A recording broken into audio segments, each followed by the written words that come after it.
Нарендра Модигийн урилгаар Монгол Улсын ерөнхийлөгч Ухнагийн хүрэлцэхийн тус улсад хийж буй төрийн айлчлал үргэлжилж байна.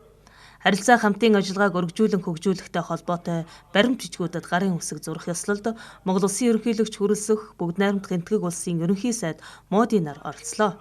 Хоршоодлыг дэмжих тухай Монгол Улсын засгийн газар болон бүгд найрамдах энтэг улсын засгийн газар хоорондын хэлэлцээр байгуулснаар хоршоодлын салбарын хөрөнгө оруулалт хамтарсан үйлдвэр, технологийн хөгжлийн хамтарсан санаачлага, зах зээлийг дэмжих бодлогоор хамтын ажиллагааг хөгжүүлж, хоршоод хоорондын худалдааны түншлэл байгуулах нөхцөл бүрдэх юм а. Дүүнчлэн хүмүүнлэгийн тусламжийн чиглэлээр хамтран ажиллах тухай Монгол Улсын засгийн газар бүгд найрамдах энтэг улсын засгийн газар хоорондын харилцан ойлголцлын санамж бичиг байгууллаа. Мөн жижиг зардал багтай төслүүдэд энтгэгийн буцалтгүй тусламжийг чиглүүлэхэд хамтран ажиллах тухай засгийн газар хоорондын хэлэлцээрийг байгуулсан юм а.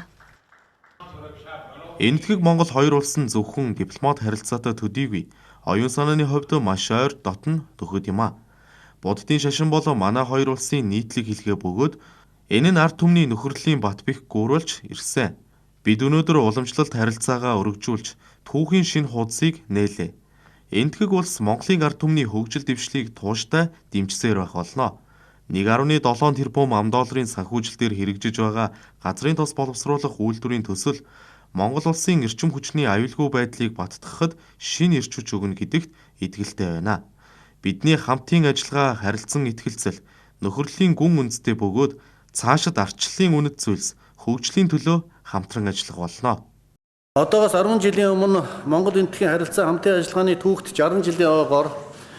Эрхэм хүндэт ерөнхий сайд Нарендра Моди таны мөнх дөнгөрийн орон манай сайхан улсад хийсэн анхны ажил нь манай хоёр улсын харилцааг стратегийн түншлийн өндөр түвшинд хүргэж харилцаа хамтын ажиллагааг өргөжүүлэн хөгжүүлэх, эдийн засгийн чухал ач холбогдол бүхий томоохон төсөл хөтөлбөрүүдийг эхлүүлэх үндэс суурийг тавьж байсан юм а. Тэгвэл энэ удаагийн төрийн ажлын хүрээнд Эрхэм хүндэт ерөнхий сайд та бид Монгол энтхийн найрсаг харилцаа хамтын ажиллагааны 70 жилийн үр дүнг олонт амжилтыг дүгнэн хэлэлцэж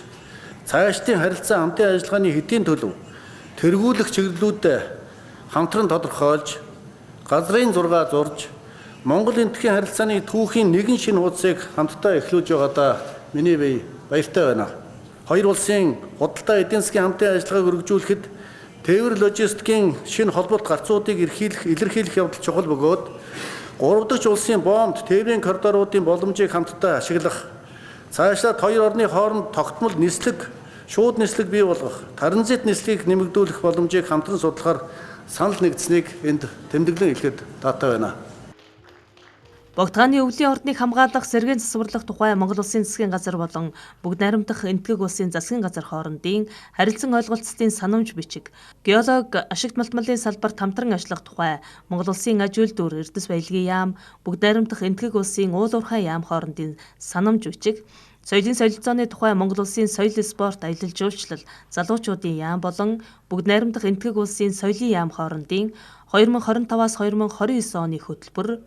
хамтран ажиллах тухай Монгол Улсын хууль зүйн дотоод хэргийн яамны харьяа, гадаадын иргэн харьяатын газар, бүгд найрамдах энтэг улсын дотоод хэргийн яамны харьяа, цагаачлалын газар хоорондын харилцан ойлголцлын санамж бичиг, Монгол Улсын Архангай аймаг болон бүгд найрамдах энтэг улсын Лэх хот дахь Ладакийн автономит бүсийн хөгжлийн зөвлөл хоорондын хамтран ажиллах тухай санамж бичиг, цахим шилжилтийг нийт хүн амт хүртээмжтэй хэрэгжүүлэхэд чиглэсэн туршлагуудыг харилцан хуваалцахад хамтран ажиллах тухай Монгол Улсын цахим хөгжил, инновац, харилцаа холбооны яам болон бүгд найрамдах энтэг улсын цахим мэдээлэл технологийн яам хоорондын харилцан ойлголцлын санамж бичгүүдийг байгуулсан юм а.